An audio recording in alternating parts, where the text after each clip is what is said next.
जिलापालଙ୍କ कार्यालय मिलित जन अभियोग शुणाणी कार्यक्रम अनुष्ठित।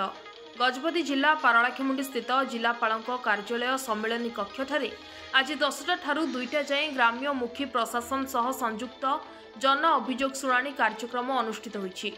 एही अभियोग शुणाणी रे गजपति जिलापाल श्रीमती मधुमिता, आरक्षी अधीक्षक जतीन्द्र कुमार पंडा, अतिरिक्त जिलापाल फाल्गुनी माझी, मुख्य निर्वाही अधिकारी जिला परिषद शंकर केरेकेटा प्रमुख अभियोग शुणाणी रे उपस्थित रही पारलाखेमुंडी पौर परिषद समेत केरांडी, कथल कैठा, राणीपेंठ और सीधा मडंग पंचायतर समुदाय मोट 116 गोटी अभियोग पत्र ग्रहण करथिले।